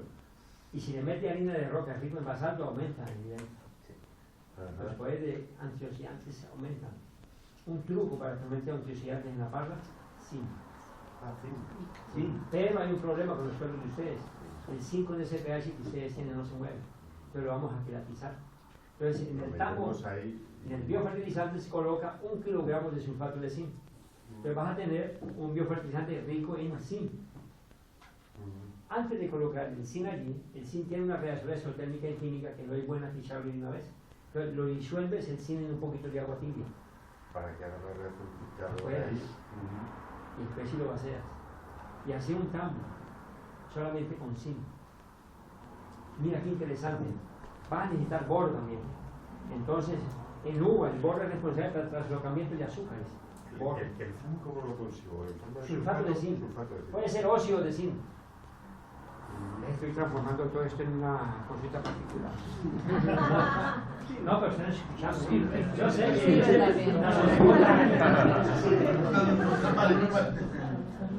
el boro. Tienes una ventaja. Boro y zinc son compatibles. Si vas a colocar el boro es la tercera parte del zinc. Si trabajas con 2 kilos de zinc, vas a tener que trabajar aproximadamente con 700 a 650 gramos de boro.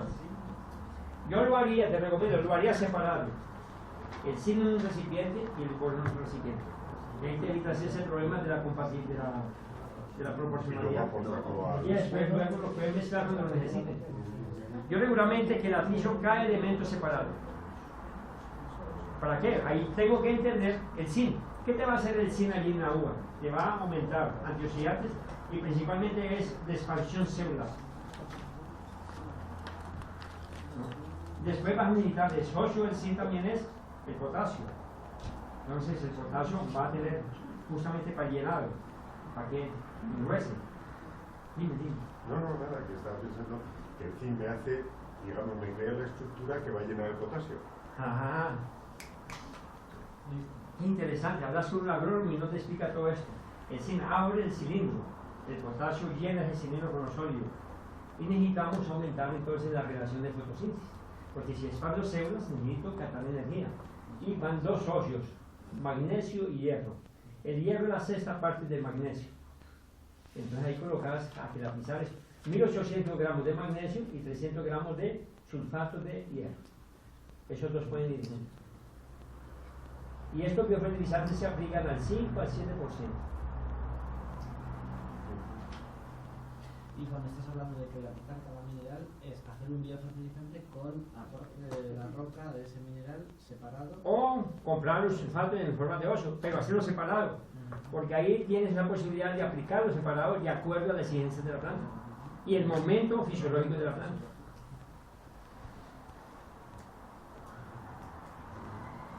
Muy bien. ¿Cómo queremos probar este nuevo vino? Queremos a mucha gente. ¿Eh? Bueno, pregunta. Pero las relaciones recíprocas entre los alimentos están relacionadas con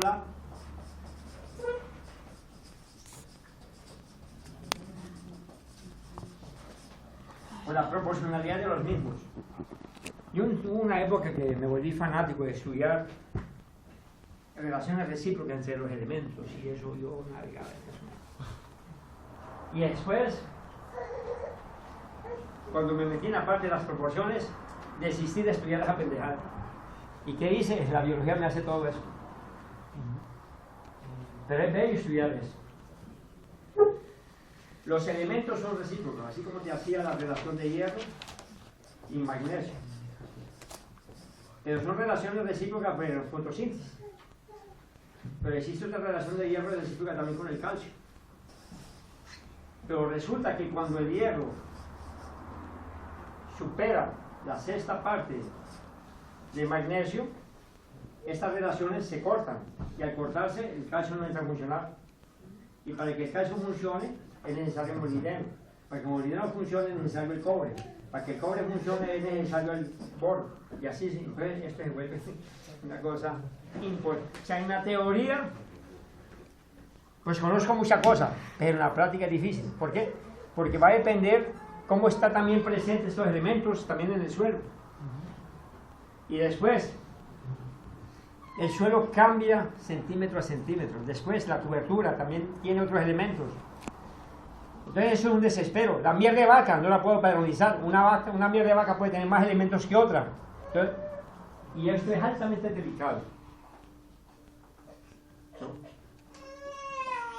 Algunas proporcionalidades en elementos en la planta se vienen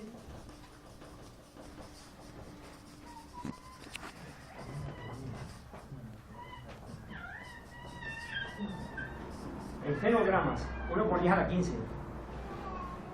Entonces es difícil, ¿no? Fenogramas es 1 por 10 a la 15.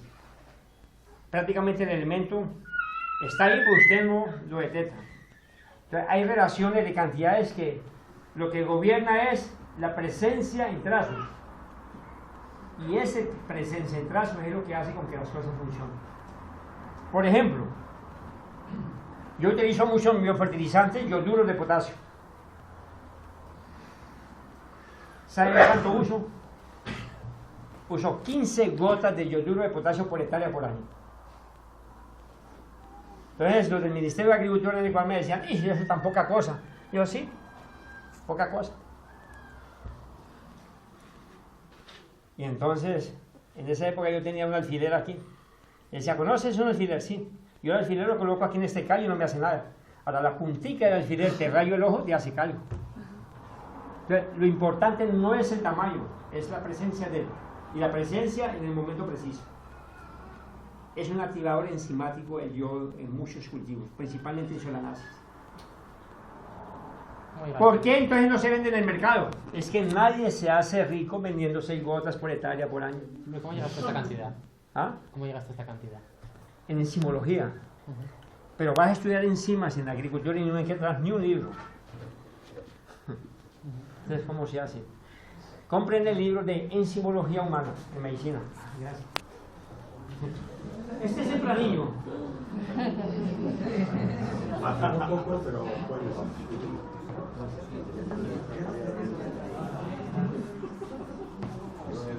Entonces, enzimología. Mire qué bien interesante. Nosotros trabajamos con la base de la vida que es la alimentación. Y no hay libros de enzimas en la agricultura. Interesante, ¿no? Primero está la agricultura, después está la medicina. Sin embargo, sobre agricultura no se escribe sobre enzimas.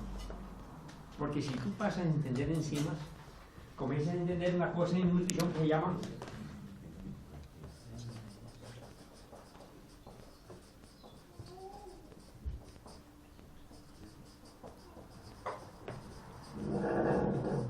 una cosa que se llama constituyentes y activadores enzimáticos. ¿Quiénes son? Los minerales. Los minerales son constituyentes y activadores enzimáticos. Entonces, si tú lees sobre enzimas, comienzas a entender cómo funciona cada elemento en determinado momento dentro de la planta. Entonces, eso te pone a pensar y puede tener la opción de no comprar mucha cosa. En la agronomía no se estudia enzimas. No, dime. Una pregunta. ¿Las preparaciones de la agricultura biodinámica tienen que ver con estas pequeñas? Ah, sí, lo que pasa es que yo trabajo algunas cosas de biodinámica para mí, ¿no? Para que no vayan a decir que soy brujo. Yo hago otras cositas y todo. Y tengo mi crítica a ciertos movimientos de algunos lugares del movimiento biodinámico. Es que transformaron a Steiner en que él dijo todo. Entonces volvieron a Z Steiner, ¿no? Entonces todo San Steiner. No, Steiner avanzó. Ahí yo no niego. Es un genio. Pero no hizo todo. Entonces la gente no quiere que se les toque un preparado de Steiner, ¿no? No, eso es un sacrilegio. Si usted mezcla una cosa con... No, ahí lo está violando a Steiner. Pero ¿cómo? Él ya está muerto, ¿cómo lo va a violar? Entonces no hay que traer importar la vejiga, la cosa y tal. Pero regularmente esta gente está cerrada, transforma esto en la Z, entonces no avanza. Mucho movimiento biodinámico, que es una lástima, no avanza en función de que es cerrado. Y transformaron todo eso en un sacerdocio, cosas y todo. Entonces, no. Entonces, frenaron el pensamiento. No, él dijo, él avanzó. Como Pfeiffer avanzó con la cromatografía, ¿verdad? Por ejemplo, Pfeiffer avanzó con la cromatografía. Si Pfeiffer avanzó con la cromatografía, esto es un tema. Si Pfeiffer avanzó con la cromatografía, Pfeiffer no conservaba los cromas así. Entonces, de modo que Pfeiffer no lo dijo, yo lo voy a hacer, no, yo lo voy a hacer. Pfeiffer no conservaba los cromas así. Pfeiffer lo máximo que duraba un croma era un año guardado. Yo un croma lo tengo más de 10 años guardado. De modo que Pfeiffer no lo dijo, entonces no se puede hacer. No, Pfeiffer avanzó eso. Pfeiffer no hacía cromas de este tamaño. De modo que si Pfeiffer no los hizo de este tamaño, yo no los puedo hacer. Yo los puedo hacer. Entonces es eso. Hay que romper ciertos esquemas, avanzar, ¿no? Pfeiffer. En la época de Pfeiffer no había análisis de biofertilizantes con miel de vaca. Esto ya es un avance. Se incorpora la miel de vaca en cromatografía. Pues es todas estas cosas. En la época de Pfeiffer no había la determinación de herbicidas en cultivos. Esto es determinación de herbicidas en cultivos. Entonces, Pfeiffer, no. Pfeiffer, en la época de él, los herbicidas actuales no estaban presentes. Pero yo puedo hacer cromatografía con métodos diferentes. Son cosas que se pueden hacer. En la época de Pfeiffer no había profesores estafadores en la universidad que alteraban abonos con urea. Ahora detectamos profesores que hacen biofábricas que alteran los abonos con urea. Está aquí. Entonces, eso permite avanzar también en las cosas. Esto es una cosa que en un futuro vamos a ver cómo hacemos. Mira qué interesante. Es un suelo totalmente sano, muy bueno. Ahora mire lo que hace el herbicida. Vuelve mierda el suelo. No, ojalá, porque se lo volvería abono, ¿no? Este es 1 litro de herbicidas por hectárea. Mire cómo lo vuelve el suelo. 2 litros por hectárea y 3 litros por hectárea. ¿Por qué 1, 2 y 3 litros? Significa la dosificación que la industria hace. Entonces yo hago la investigación en función de la dosis de la industria. Entonces, esto es el impacto de 1 litro de herbicida por hectárea de 2 y de 3. Eso es lo que hace. Y esto es como el herbicida volvería a este suelo. Creo que hay diferencia entre uno y otro, ¿no? Da para notar, ¿no? O sea, no, solamente no ve esto y que no quiere, ¿no? ¿Y por qué? ¿Qué significa 3 litros, 2 y 1 litro por herbicida por hectárea? 1 litro significa, para que ustedes tengan la dimensión del impacto y lo potente de un herbicida, 1 litro por hectárea significa 2 gotas en 1 metro cuadrado. Miren lo que hace 2 gotas de herbicida en 1 metro cuadrado. 24 horas después de aplicado. 2 gotas. 4 gotas. Y 6 gotas. ¿Ustedes conocen el horno microondas? ¿Sí? ¿Lo usan? No. Entonces, ¿para qué lo tienen, pendejos?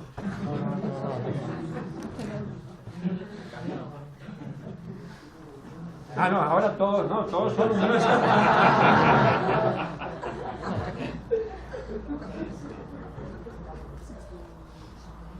Miren lo que hace el horno microondas.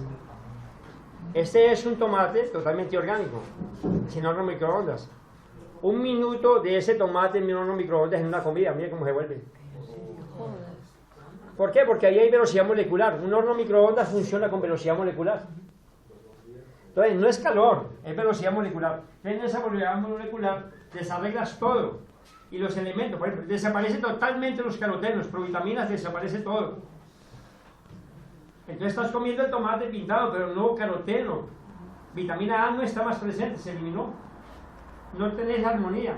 Entonces, comes calientico, por velocidades, pero estás comiendo lleno, pero vacío. El peor crimen que yo he visto, hasta me paran los pelos, a mí es una de las cosas que más me mató. Una señora de la alta élite que dejaba la leche para la materna, se ordenó, dejar la leche para que la empleada colocara la leche en el horno microondas para dárselo a su bebé. Eso es matar. No se hace. No se hace. O sea, el horno microondas hace una cosa que se llama asesina el valor biológico de los alimentos. Los alimentos valen por valor biológico. Y eso es lo que tenemos que aprender. Todos los alimentos tienen valor biológico. Una remolacha química y una remolacha orgánica puede ser del mismo tamaño, tener la misma densidad y todo y la misma azúcar, pero el valor biológico es diferente. Los alimentos en la agricultura orgánica valen por valor biológico. ¿Qué es valor biológico? Es la capacidad que tienen de ser asimilados inmediatamente y no toman las rutas de la parte xenobiótica, que es extraño al cuerpo. Cuando yo como un alimento que no ha pasado por valores biológicos, el cuerpo tiene que gastar energía para leerlo. Un alimento con valor biológico, el cuerpo lo identifica inmediatamente y lo asimila. Y usted sale, ¿a dónde están? Ahora, hay gente que come y le da pereza y ya está. Entonces, hay alimentos, los alimentos hoy en día no nutren, debilitan a la gente. Hay gente que come y se siente cansada.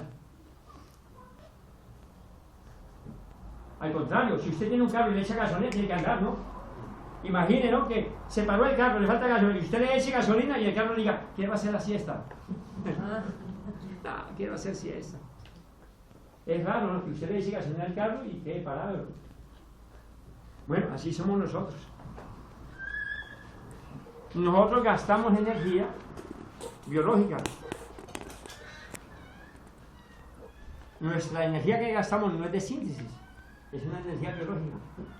Esa energía biológica que tenemos, todos mis movimientos es en función de una energía biológica. Pero ahora yo le meto energía no biológica. Entonces por eso hay un choque. Estoy sustituyendo unas cosas por otras. Entonces el tipo es obeso, es esto, tiene deficiencia y todo, porque no tiene asimilación biológica. Todo esto se puede hacer, por ejemplo, hagan un abono. Hagan 2 abonos. Y un abono le colocan el exceso de humedad, de agua destilada, exceso de humedad. Y manden a analizar los 2 abonos. En el laboratorio el resultado es igual. Ahora, el abono mal procesado, ahora aplíquelo en la parra. Y el abono bien procesado, colóquelo en la misma parra. Y los resultados son diferentes.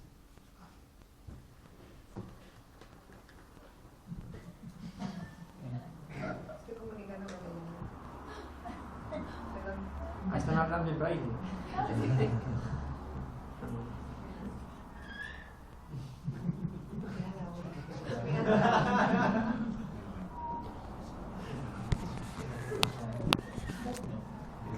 Yo me divierto realmente. Entonces, eso es un poco la idea. ¿Has hecho especificaciones sensibles? Sí, también. ¿Cuál da más información, esa o la otra? La otra es válida, o sea, todos son válidos. Todos son válidos. Hay la integración.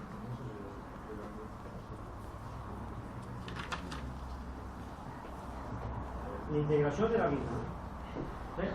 A mí me gusta el suero porque el suero me da la información cómo están los intestinos. Si abajo está organizado, yo no me preocupo arriba. Yo siempre, cualquier desarreglo arriba, mi desafío es, tengo que arreglarlo abajo. Yo siempre ando abajo, siempre ando escarbando. Entonces, para mí, es más importante estudiar cómo está abajo y automáticamente arriba se arregla. Entonces, en cromatografía, tengo preferencia por la cromatografía porque me da información principalmente de cómo está la relación biología y materia orgánica. La biología y la materia orgánica hacen con que los minerales fluyan más o fluyan menos. El imán que conecta la conexión, el punto de conexión entre el mundo mineral y el mundo de la materia orgánica es la microbiología. Las plantas no comen materia orgánica, las plantas no se relacionan con materia orgánica. La materia orgánica es para que los microorganismos hagan todo este proceso de mensajería con las plantas. Los microorganismos, las plantas tienen memoria nutricional. Si yo digo esto en las universidades, me han querido sacar corriendo. Pero también los profesores no niegan esto, no me dicen por qué no. Las plantas tienen memoria para tomar los elementos químicos. Lo que pasa es que cuando hablamos de memoria, venimos a creer en la relación de nuestra memoria, ¿no? La memoria de una planta es la diferenciación bioquímica que ella tiene en cada momento. Por ejemplo, una planta que esté en floración, el potasio está quieto. Cuando pasa el estado de floración, el potasio comienza a moverse. Allí no le dijo el potasio que no necesitaba, ¿no?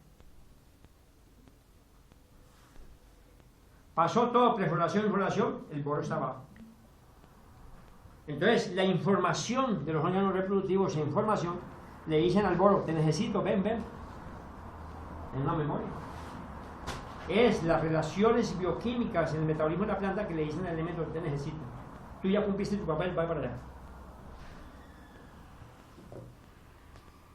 Esas son investigaciones que ya están hechas. Tenemos todo esto está escrito en biología molecular. O sea, estamos con tecnología de punta. Los biofertilizantes están comprobados en biología molecular. Ya existen laboratorios de biología molecular con agricultura orgánica. Se está montando el tercero. Ya hay uno en Costa Rica, ya hay otro en Ecuador, donde se trabaja toda la comprobación científica de esto con biología molecular. O sea, todos los biofertilizantes está comprobado ya con biología molecular de 99 a 1 contra otros análisis que funciona. Con biología molecular se determina todos los grupos funcionales que actúan directamente con los biofertilizantes en el suelo. El laboratorio está disponible, presta servicio y todo. Es un laboratorio, está en Costa Rica y este laboratorio está con Corbana, Corporación Bananera Nacional de Costa Rica. Ellos tienen 46.000 hectáreas y 23.000 en proceso de transición hacia una agricultura orgánica. 23.000 hectáreas. Están bajo el monitoreo de biología molecular ya. Y hay ya propietarios de 1.200 hectáreas que hacen ya toda la aplicación de biofertilizantes con la avioneta. Hay propietarios que hacen 500.000 de litros de biofertilizantes.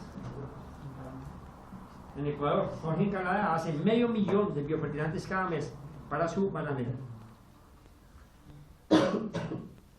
Y es un tipo muy interesante, pero es un tipo que comparte, hace esto, tiene otro cuento. Entonces, esto es la idea.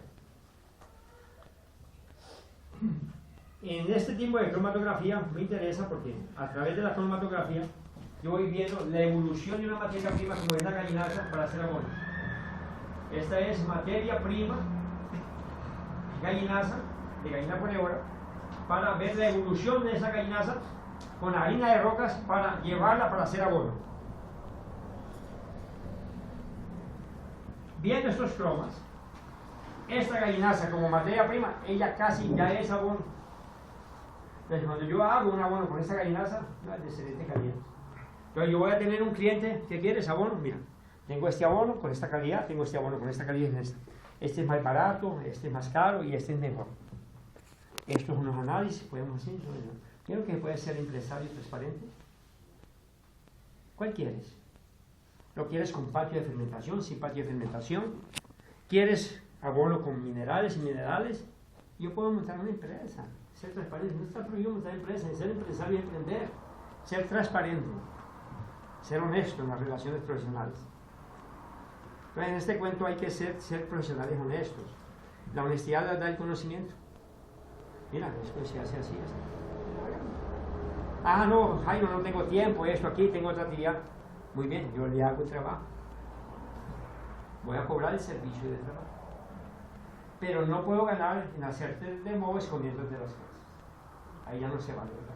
Y eso es lo que me preocupa cuando compramos y venden insumos, ¿no? Que compran, ¿no? Eso es lo que me preocupa aquí en España. Muchas etiquetas. Siempre leo todas las etiquetas que ustedes tienen, pero nada, no aporta nada.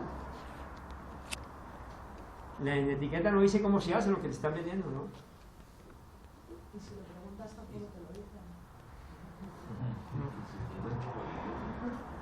Entonces, por lo tanto, estudiar, estudiar y estudiar. Entonces vamos a trabajar ahora con la práctica.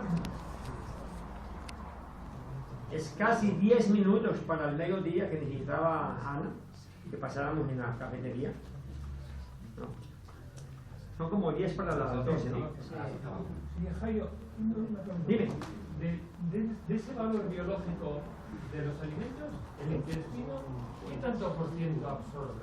Porque la mayor parte se va, ¿no? Lo usamos. ¿Qué porcentaje más o menos? Bueno, entre más yo haga ejercicio muscular en el intestino, entre más, el problema nuestro es que como comemos muy masticado, comemos poca fibra, hemos alisado las paredes intestinales. Cada vez nuestras dietas son más blandas. Cada vez cagamos más blando y masticamos menos. Entonces, la capacidad de asimilación está en función de la fibra. Retención. Sí, pero ¿de cuánto? No te sé decir. Que yo he oído algunas veces, algunos dicen entre un 1 y un 2%. Otros hablan de un 15 o un 20%. Sí, es muy poca y sentimos hambre constantemente. Pero tenemos cada vez menos. Pero cuanto más se mastique, Mejor, claro. Más el factor enzimático aumenta, ¿no? La digestión comienza en la memoria. No, lo que voy es que, si como es muy poco, creo que es muy poco lo que se asimila, lo que es importante es que lo que comas que sea de calidad. Bueno, porque si la mayor parte de las cosas, por lo menos que lo que coma, o sea, que más vale comer poco, pero bueno. Hay gente que comienza a leer y le da sueño.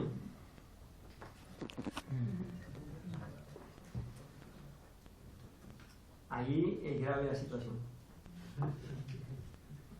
Yo comienzo a leer y me comienzo a alterar y quiero escribir y que no. Hay gente que no termina con el libro así apachurrado en la cama. Y la mujer quita ese libro de ahí. Entonces, al contrario, el leer debe despertar la curiosidad. Hay gente que tiene eso. Tenemos dietas muy ricas en carbohidratos y muy molidas. Y de una velocidad energética sintética enorme. Entonces la velocidad con que se adquirió se pierde. O sea, tenemos una comida de dopaje, ¿no? Nos dura un poquito. Vivimos dopados. Entonces, no se olviden, el cerebro es hijo del intestino. Conforme como, así responde acá. Si yo no como, estoy fregado. O si no, seleccionemos dos voluntarios que pasen una semana sin comer aquí, a ver qué pasa. Y verá que el cuento es otro. Para poder pensar bien, hay que estar aquí bien. Me gustaría volver al bokashi un poco. Sí, dime. Respecto a cómo se usa y eso, que no me ha quedado muy claro. ¿Cómo? Que no me ha quedado muy claro cómo se usa el bokashi. Bueno, yo uso en los surcos el bokashi y cuando son maíz, frijoles, leguminosas, lo utilizo de 3 a 3 toneladas y media por hectárea. En hortalizas lo utilizo, ya como que está mejorando la cosa.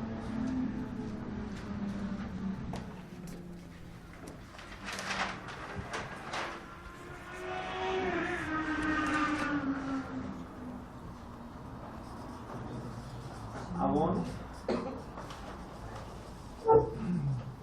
Entonces, abono 20%, tierra 80%. Esto es igual a una parte por 4 partes. La misma cosa. Mezclo estas partes. La mezclo. Y con esto utilizo el abono para invernaderos, hortalizas. Entonces, el bokashi para vivero de hortalizas no lo puedo usar puro, debe ser rebajado 20%. Si usas bokashi para ya manejas puro, las quema, lo hace desaparecer. Entonces, tienes la planta. Y ahora entonces, ese es para viveros, hortalizas. 20% de bokashi por 80% de tierra. Con ese es que se trata la bandeja. Jaime, perdona que te interrumpa, es que me interesa especialmente porque tengo un vivero de planta hortícola ecológica. Cuando hablas de rebajar y de mezclar con tierra, ¿vosotros cómo cultiváis? ¿En qué recipiente? ¿En la tierra? No, yo uso bandejas, pero no uso bandejas de ese material de ustedes blanco, yo uso bandeja forestal. Es una bandeja que me dura 30 años, es de cono. Sí, la Yo uso bandeja forestal, cónica. Aquí he visto muchas bandejas que se quiebran, de plástico y todo eso.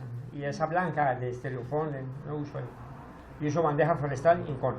Porque parto del principio de simular siempre la forma vertical de las raíces. Y utilizo otro cuento ahí, ¿no? La pregunta es si con el problema que tengo al hacer este tipo de pruebas para conseguir un sustrato de verdad... Yo uso tierra de lugar. Lo que sucede es que el cepellón se desmonta. Entonces las raíces no ocupan todo el alveolo de cara a la venta, ¿eh? Luego si lo vas a poner tú en tu huerta, entonces el cliente te exige que le vaya con todas las raíces, el cepellón bien formado. Así, lo que pasa es que yo antes de vender o sacar, trasplantar, yo suspendo el agua 24 o 48 horas antes. Yo no vendo cepellones húmedos. El problema es que nosotros aprendemos que hay que humedecer para trasplantar. Yo no hago eso. Yo hago todo lo contrario de lo que recomiendan los agrónomos. Hago todo lo contrario. Yo no trasplanto húmedo, trasplanto en seco. Mi abuelo me dijo, la mejor agua es la que se bebe con sed. La planta, la mejor agua que aprovecha es cuando ella va a pasar con sed para el terreno. Yo no trasplanto. Segundo, si yo coloco mucha humedad, yo aumento posibilidades de penetración de luz. Y a la raíz no le gusta la luz. Si no le meto agua, conservo más la raíz con antiluz. Y si quiero estimular raíces, elimino los mejores abonos para viveros, 0 nitrógeno.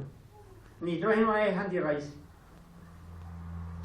Si quieren trabajar viveros sanos, sin patologías, el abono no debe tener nitrógeno. La planta tiene suficiente, la semilla tiene suficiente nitrógeno para subir. La gente le gusta entrar a los viveros y ver un verdecito, ¿verdad? Ese es el problema. Tuyo, no mío. Que la gente quiere verlo todo. Ah, bueno. No, Ese es el problema de ustedes, no mío. entonces intentar conseguir un Cuando tú tienes verde una planta, el verde reprime la raíz. Siempre. El nitrógeno necesita apoyarse para subirse y reprime la raíz. Es un gas.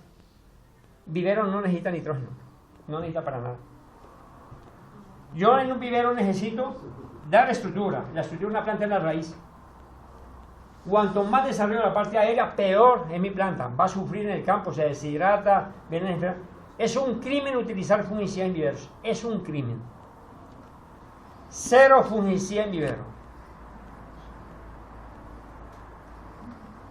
¿Por qué? Porque aumento nitrógeno, al aumentar nitrógeno aumento patologías. El nitrógeno es el amigo número 1 de todas las enfermedades en el vivero.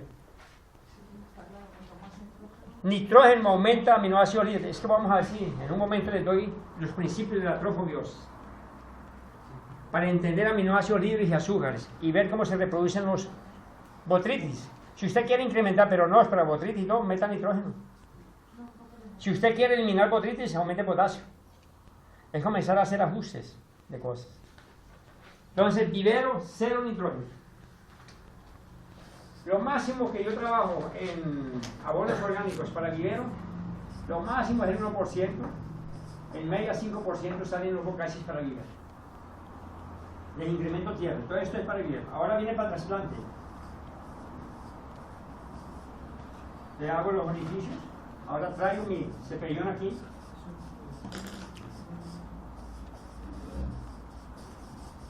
Y mi planta. Aquí coloco el abono. Y ahí va a ser el abono puro en el trasplante. Entonces la primera abonada aquí, la segunda aquí. Y coloco entonces la cantidad de abono. ¿Cuánto voy a colocar? Depende de lo que voy a colocar.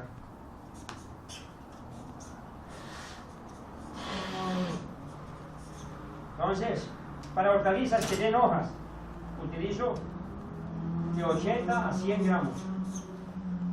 Para hortalizas que den cabeza, coles, brócoli, coliflor, utilizo de 100 a 150 gramos. Para hortalizas que den varios cortes como tomate, chile, otro, puedo colocar de 150 a 250 gramos. En algunos casos, he llegado yo personalmente a usar 1 kilo. En algunos casos. Estas son las proporciones. Y el abono es puro aquí. Se tapa. Después ya la planta, ya tengo la planta desarrollada. Tengo la planta desarrollada. Pero no me hagan hacer la pregunta, ¿no? ¿Hay que sacar la planta para reabonar? No hay que sacar la planta para reabonar. No, eso me lo preguntó un ingeniero agrónomo del Ministerio de Agricultura en Panamá. Jairo, ¿hay que sacar la planta para abonarla?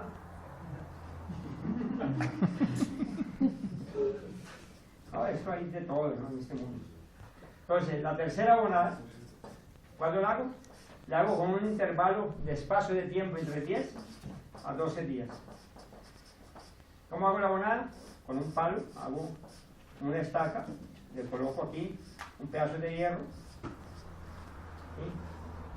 Y voy abonando y tapando. Siempre ir tapado este abono. Ahora, una cuarta, quinta y hasta sexta abonada, depende del ojo del campo.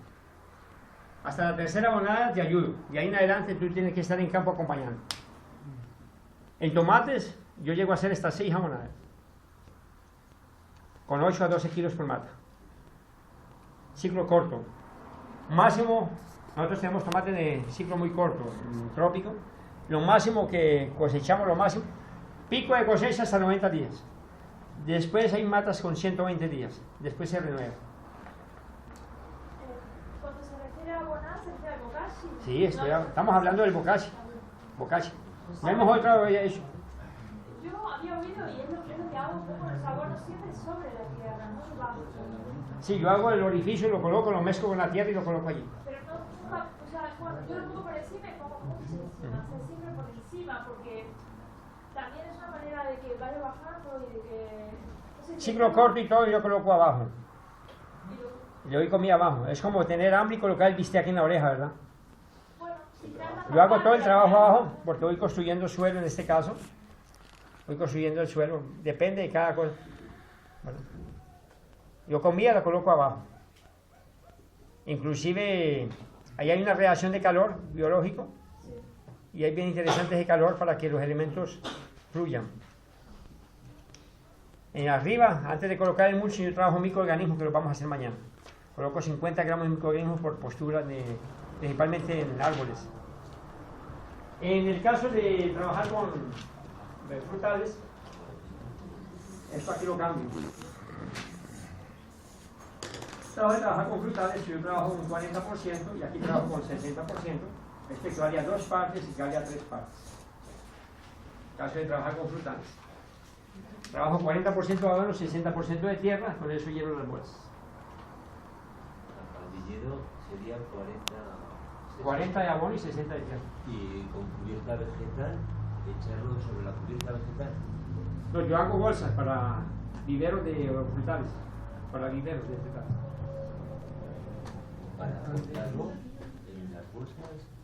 Sí, o sea, Para vivero de frutales. vivero de frutales, no sé si... Estoy hablando en un viñedo ya. En un viñedo. Ah, viñedo, vivero estoy hablando. Vivero. Ah, vale. En el trasplante, dime. No, si se puede usar el lombricompuesto, el césped de lombriz para en lugar de rodaja. Y es que yo no torturo lombriz, no tengo campos de concentración de lombrices. No es un campo de concentración, se puede dar comida y que comen y por ahí. Ellas llegan solas. Yo no soy pendejo, las lombrices llegan solas. Pero al final una vaca no puede llegar sola. O sea, ¿Una qué? Que una vaca también la tenemos ahí. No, yo no tengo vacas. Bueno, que de donde se saque el cesto de la vaca. Ah, ¿vale? pues, Las tiene. ajá, el vecino me la da. Bueno, pero también las tiene, igual se puede tener los... Bueno, entonces, o sea, yo no soy a favor de complicarme con lombrices. Pero sí se lo sirve. ¿Ah? ¿Serviría o no serviría el estudiante? O sea, porque es todo un proceso de tener que esperar y humificar, ¿no?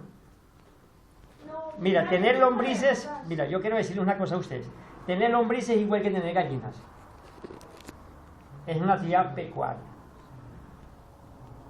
Tienes que tener control, humedad, alimentación, cosecha, procesamiento, todo. Es una actividad pecuaria. Entonces, a eso yo le tengo miedo. Entonces, si ya tienes el humus, pues lo puedes usar.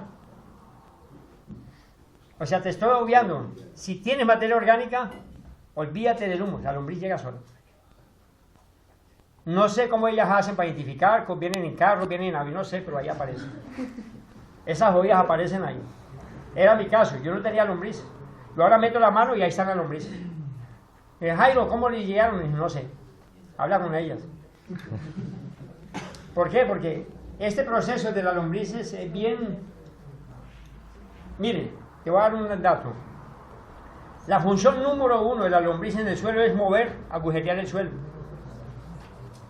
Entonces mira, para qué das... 200 lombrices por metro cúbico te agujeran un suelo en un año por hectárea, te mueven de 80 a 100 toneladas de suelo. Eso no te lo hace ningún arado. Si yo tengo 100 toneladas de tierra en agujeros, imaginen toda la materia orgánica y retención de humedad y nutrientes. Ahora las tengo en un campo de concentración. Eliminé 100 toneladas de agujeros de mi suelo. Lo que pasa es que son lombrices diferentes, ¿no? Las lombrices que comen la materia orgánica fresca y que vienen solas. Si yo voy tirando los restos de la comida y eso en un sitio, llegan las lombrices ahí. Y ahí mismo, o sea, eso al final, si voy tirando eso en un sitio y ellas vienen solas, no son las mismas lombrices que están cavando, ellas están por encima. Es la materia orgánica. Sí, esa materia orgánica pues es para un huertico casero o alguna cosa, ¿no? Y es como la ilusión de hacer abono con los restos de cocina, ¿no? No, pero no para hacer el abono, sino para agregarlo al bocashi. Ajá.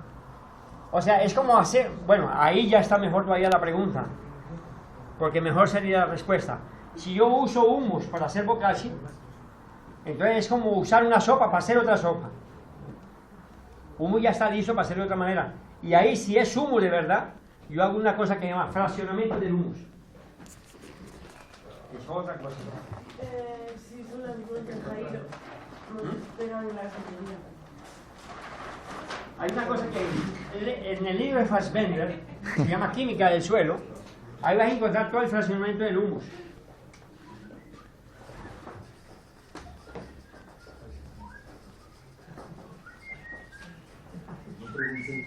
Y el fraccionamiento del humus lo puedo hacer con hidróxido de potasio. Vamos a ver si ahora en la práctica les comento algo de esto. ¿Cómo se llama el autor? Fassbender. Fassbender. Es un alemán que escribe un libro que llama Química del Suelo. Y en el capítulo de materia orgánica encontrás fraccionamientos de humus. Y ahí vas a encontrar unas cosas bien interesantes. Y ese sistema de fraccionamiento yo lo hago en el campo. 10 minutos. Y luego nos terminas de comentar lo de la fruta del Y aplicar todo esto en métodos más